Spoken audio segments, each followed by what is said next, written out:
Good morning बच्चों। आज हम लोग क्या करेंगे, पोषण पढ़ेंगे, जो कि दूसरा भाग है, जीव पराक्रम का दूसरा भाग है। तो पोषण क्या है, पोषण किसे कहते हैं, उसको समझने के लिए सबसे पहले हम लोग कुछ और चीजें समझ लेते हैं। जैसे पोषक तत्व, पोषक तत्व क्या है, पोषक तत्व ये समझना जरूरी है। ठीक, और पोषक तत्व किससे मिलता है, ठीक है, ये क्या है। तो पोषण, हम लोग बहुत पोषण का नाम सुनते हैं कि इस बच्चे में पोषण नहीं हो रहा है, या आप पोषण वाली चीजें नहीं खा रहे हो, तो आपको ये चीजें जरूरी हैं। ठीक है, इसका मतलब पोषण मिलता कहाँ है। जो भोजन हम खाते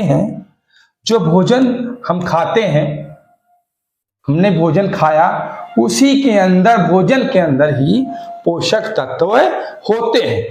और जब तक उस भोजन में पोषक तत्व नहीं होगा, तब तक किसी भी व्यक्ति का, किसी भी जंतु का पोषण नहीं हो सकता है। ठीक है, तो सीधा कनेक्शन भोजन से है पोषक तत्व का। आपके भोजन में पोषक तत्व होने चाहिए। तो कौन कौन से पोषक तत्व हैं जो कि जरूरी हैं शरीर के विकास के लिए और शरीर की वृद्धि के लिए। ठीक, कौन कौन से पोषक तत्व हैं। तो सबसे पहले पोषक तत्व के बारे में बात करेंगे, परिभाषा हम बाद में देख लेंगे। पोषक तत्व कौन कौन से हैं। नंबर 1,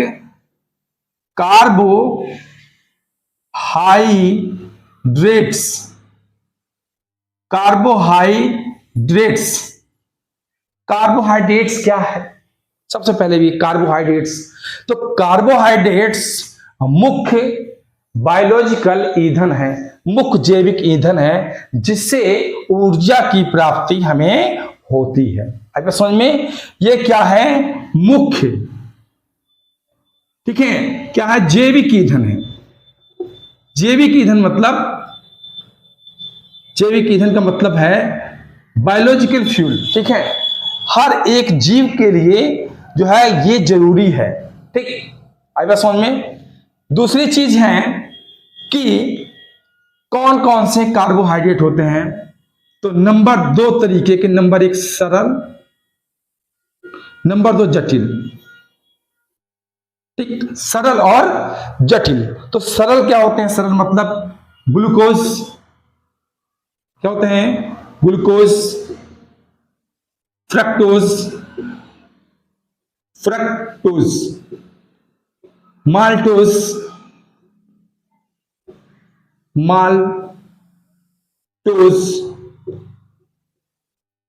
ठीक, आधा ला रहेगा, माल्टोज। तो ये क्या है, कुछ सरल जो है कार्बोहाइड्रेट है। और मुख्य जो है वो क्या है, ग्लूकोज। सब कोई टूट के ग्लूकोज बनाता है। ग्लूकोज क्या है, कार्बोहाइड्रेट के तरीके से हम इकाई भी माने सकते हैं। दूसरा क्या है, जटिल में क्या है, मंड, जानते हैं, स्टार्च, सभी लोग जानते हैं स्टार्च।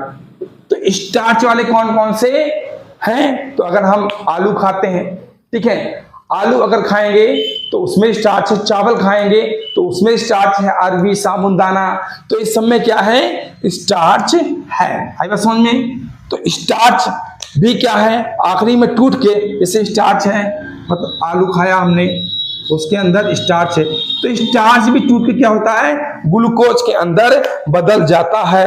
आई बात समझ में। ये जटिल क्या है, बहुत सारे ग्लूकोज मॉलिक्यूल से मिल करके मंड स्टार्च बनता है, तो बाद में टूट के ग्लूकोज ही बनाते हैं। अंततः सारे कार्बोहाइड्रेट टूट करके ग्लूकोज का निर्माण करते हैं। तो ये हो गया कार्बोहाइड्रेट्स के बारे में। ठीक, आगे है तुम्हारा प्रोटीन।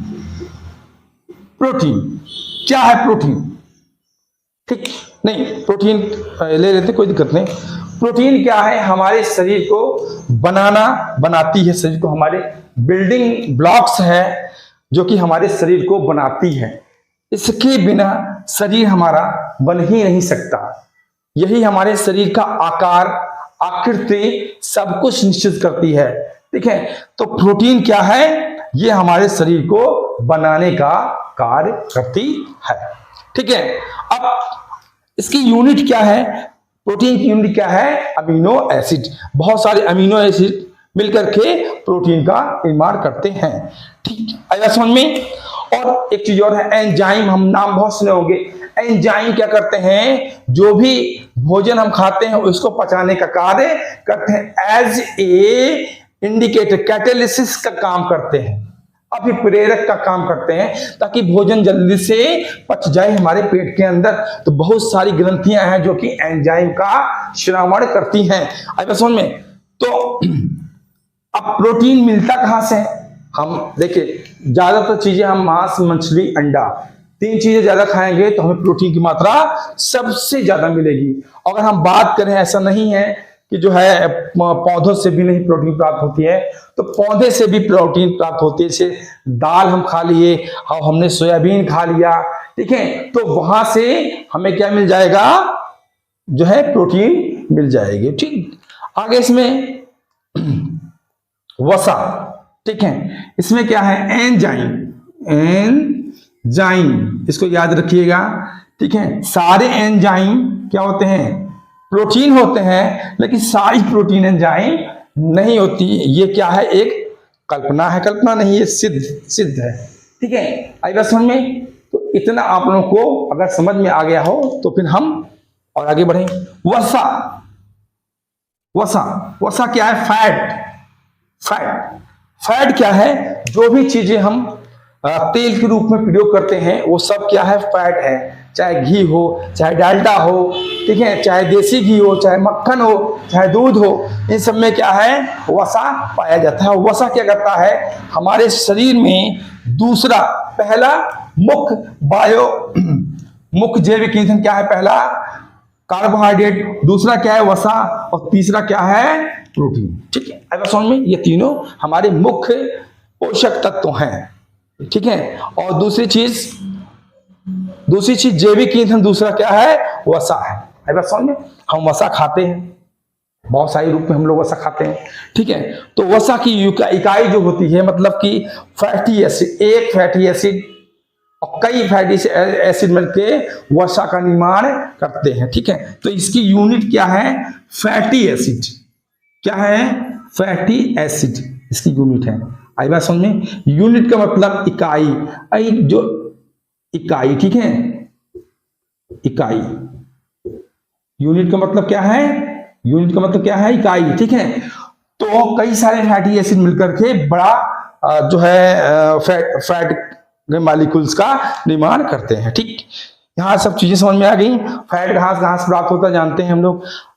अगर हम जंतुओं की बात करें तो फैट कहाँ से प्राप्त होता है, दूध से मक्खन बनता है, घी बनता है, ठीक है, ये जानवरों से प्राप्त होता है। अगर हम बात करें पौधे से तो सरसों का तेल, बहुत सारी चीजें, मूंगफली, सरसों का तेल और जो है तिल का तेल, ये जहां से सबसे हम जो है वह सब की प्राप्ति करते हैं। आगे है, इसको मिटा दें, आप समझते चलिए और सारी चीज को नोट करते चलिए, ठीक है।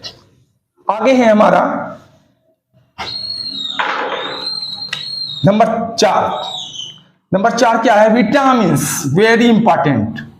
विटामिन क्या है बच्चों, बहुत सुनते होंगे, अरे तुम्हारे अंदर विटामिन की कमी है, ये कमी है, ये कमी है। तो विटामिन की कमी से, डिफिशियंसी से, ठीक है, क्या होता है, डिफिशियंसी से, अगर विटामिन डिफिशियंसी से बहुत सारे रोग होते हैं। डिफिशियंसी का मतलब होता है कमी, ठीक है। तो विटामिन की कमी से बहुत सारे रोग होते हैं, ठीक। विटामिन क्या है, एक कार्बनिक, जटिल कार्बनिक यौगिक है, ठीक है, जिसका काम क्या है, हमारे शरीर में विभिन्न प्रकार की चीजों को, बीमारियों से रोकना है। अगर समझ में, विटामिन कितने तरीके के होते हैं, ए, बी, सी, डी, ई और के, ठीक। जिसमें से बी और सी क्या है, जल में घुलनशील है। क्या है, जल में घुलनशील, जल में घुलनशील, है समझ में। बाकी ए, DEK, ये सब क्या है, जल में आघूलनशील है। जस्ट इसका हम उल्टा कर देंगे वसा के बारे में, तो वसा क्या है, जल में आघूलनशील है। ठीक है, बी और सी वसा में आघूलनशील है, और ADEK वसा में क्या होते हैं, घुलनशील होते हैं। तो ये क्वेश्चन बहुत पूछा जाता है। आगे है नंबर 5 पे, नंबर 5 पे है तुम्हारा खनिज एवं खनिज लवण एवं जल। ठीक, सबसे पहले जल के बारे में बात कर ले। तो कोशिका का 90% भाग जो होता है वो जल होता है। अगर समझ में, इसको आप जानकारी आपको होनी चाहिए। तो ठीक है, एवं ठीक, और क्या, जल का बहुत बड़ा रोल है। जितनी भी जैविक क्रियाएं होती हैं हमारे अंदर, उसमें जल का बहुत बड़ा रोल है। ठीक, जल क्या है, एक सार्वत्रिक विलायक है। सार्वत्रिक विलायक का मतलब बच्चों होता है वो किसी चीज में घुल जाता है। अगर समझ में, किसी चीज में, कुछ चीजों में, तेलीय चीजों में नहीं घुलता है, लेकिन ये क्या, मैक्सिमम चीजों में ये घुल जाता है। आगे है खनिज लवण, सबसे इंपॉर्टेंट। बहुत सारे खनिज लवण हैं जो कि हमें प्राप्त होते हैं, किससे, जब हम भोजन करते हैं तो उससे प्राप्त होते हैं। जैसे कैल्शियम, Ca, कैल्शियम, फास्फोरस। ठीक है, और कैल्शियम फास्फोरस का काम क्या है बच्चों, हड्डी बनाने का। कैल्शियम फास्फोरस दोनों मिलकर क्या बनाते हैं, हड्डी। अगर हम दूध पिएंगे, जानते हैं दूध पीने आप प्रचार देखते होंगे बहुत सारी है उसमें, तो क्या दिखाता है, इस तरीके से, और दूध जो है दूध का प्रचार करते रहता है। तो इसका मतलब क्या, हड्डियों को मजबूत करता है कैल्शियम और फास्फोरस बच्चों। ठीक है, आया समझ में। आगे हैं और भी बहुत सारे हैं, Fe है, मतलब Fe का मतलब आयरन। आयरन का काम क्या है, हीमोग्लोबिन। हीमो, आयरन से क्या बनता है, हीमोग्लोबिन। हीमोग्लोबिन बनने से क्या होता है, हमारे शरीर में खून की कमी नहीं होती है। ठीक है, आगे है आयोडीन। आयोडीन का मतलब थायरॉक्सिन, जो हमें घेंघा रोग होता है। अगर आयोडीन की कमी हो जाएगी तो हमें घेंघा रोग, यहां होता है घेंघा रोग, यहाँ पे ये टॉन्सिल वाली जो होता है ये बढ़ जाएगा आपका, और बड़ा सा इस तरीके से निकल आएगा। आप देखे होंगे किसी लोग को आयोडीन की कमी से इस तरीके से घेंघा रोग हो जाता है। लेकिन आज के दौर में हम लोग आयोडीन युक्त जो है नमक खाते हैं। ठीक है, टाटा नमक वगैरह ये सब। ठीक, मैं किसी का प्रचार नहीं कर रहा। ठीक है, लेकिन आयोडीन जो है, आयोडीन युक्त नमक ही हमें खाना चाहिए, ये चीज तो करेक्ट है। ठीक है, आगे है Mg, मैग्नीशियम। क्या काम है मैग्नीशियम, क्लोरोफिल, पत्तियों में क्लोरोफिल का निर्माण करने के लिए जो होता है मैग्नीशियम बहुत ज्यादा लाभकारी। तो ये खनिज लवण एवं जल की बात हो गई। अब सब चीज पढ़ लिया, पोषक तत्व। अब परिभाषा। ठीक, परिभाषा क्या है, अब समझ जाइए थोड़ा सा परिभाषा। परिभाषा क्या होगी, पोषण की। ठीक है, तो सबसे पहले पोषण कैसे मिलेगा, हमने बताया पोषक तत्व को, और पोषक तत्व को पहले हम अपने अंदर लेंगे। समझ गए, पोषक तत्व को सबसे पहले हम अपने अंदर लेंगे, तभी तो पोषक तत्व जाएगा हमारे शरीर के अंदर। ये चीज समझिए, पोषक तत्व अंदर जाने के लिए क्या जरूरी है, भोजन। ठीक, तो सबसे पहले हम क्या करेंगे, भोजन को खाएंगे। ठीक है, भोजन का अंत ग्रहण, भोजन को अपने अंदर लेंगे। दूसरी बात, भोजन का क्या होगा, पाचन। ठीक, अब समझ में, सबसे पहले भोजन का अंतर्ग्रहण, भोजन का पाचन। अब पाचन हो गया, तब क्या, जो इसके पोषक तत्व हैं, यानी पोषक तत्वों का परिवहन। ठीक, अब परिवहन होकर के कहां चला गया, परिवहन होगा तो कहां जाएगा, कोशिका के अंदर। ठीक, कहां जाएगा, कोशिका के अंदर, परिवहन तंत्र द्वारा कोशिका के अंदर ये पोषक तत्व जाएगा। आई बात समझ में। उससे पहले क्या होगा, पोषक तत्व जो होता है, पाचन में क्या होता है, यही समझ लीजिए आप थोड़ा सा। पाचन में क्या होता है, जो जटिल हाइड्रोकार्बन है, ठीक है, वो सरल में टूट जाएंगे। समझ लें इस चीज को। जटिल जो पोषक तत्व हैं वो सरल में टूट जाएंगे, ठीक, यानी ग्लूकोज के अंदर टूट जाएंगे। आई बात समझ में? ग्लूकोज के अंदर टूट जाएंगे सरल वाले में, ठीक। तो ये पोषक तत्व क्या है? परिवहन के द्वारा हमारे शरीर के विभिन्न कोशिकाओं में पहुंच जाएंगे, यानी कोशिका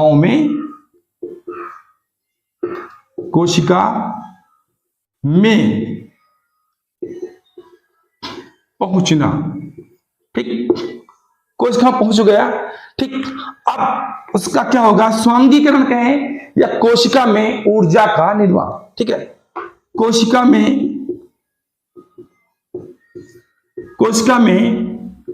ऊर्जा का निर्माण, ठीक। कोशिका में ऊर्जा का निर्माण, ठीक।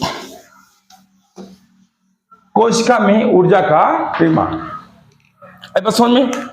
कोशिका में ऊर्जा का निर्माण हो गया, ठीक। अब उसके बाद क्या होगा? कोशिका में ऊर्जा के निर्माण के बाद अब जो ऊर्जा बच गई है उसका संग्रहण, ऊर्जा का संग्रहण,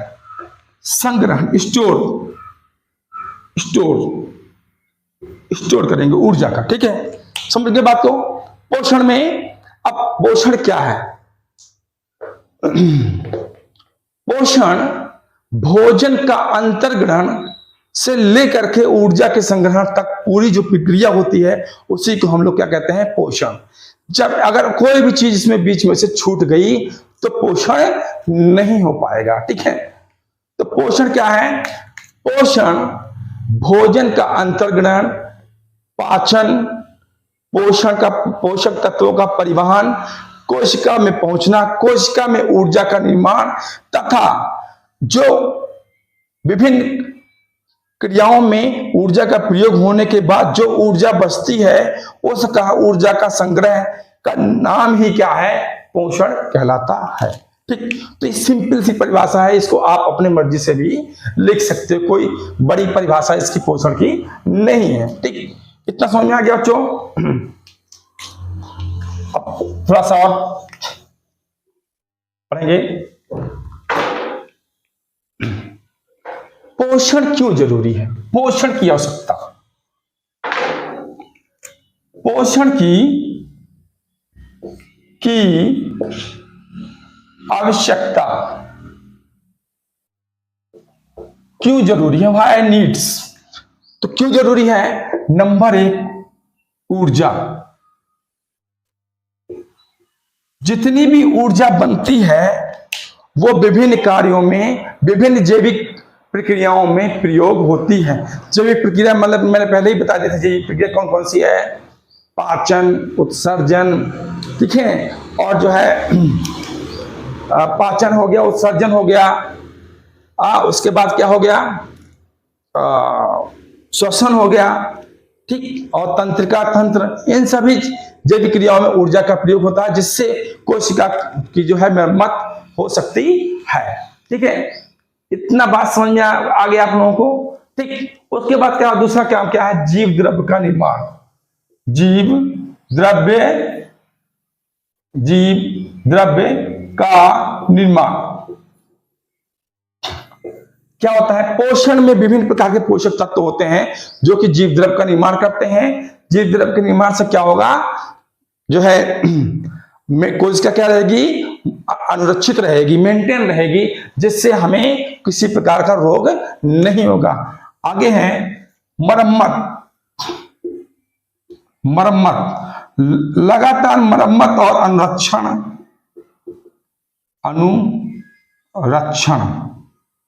अनुरक्षण से क्या होगा? ठीक है, लगातार मरम्मत करते रहेंगे, अनुरक्षण करते रहेंगे, किससे? ऊर्जा की प्राप्ति होने से, ठीक है। इसलिए पोषण जरूरी है क्योंकि उसके अंदर ऊर्जा निकलेगी, तभी हम मरम्मत और अनुरक्षण कर सकते हैं, ठीक। तो ये तीनों चीजें पोषण के लिए बहुत जरूरी है कि ऊर्जा का निर्माण होता है, जीव द्रव्य का निर्माण होता है, कोशिका की मरम्मत के लिए होता है, जिससे कोशिका वृद्धि करती रहती है। ठीक, तो यहां तक पोषण की आवश्यकता हो गई। ठीक,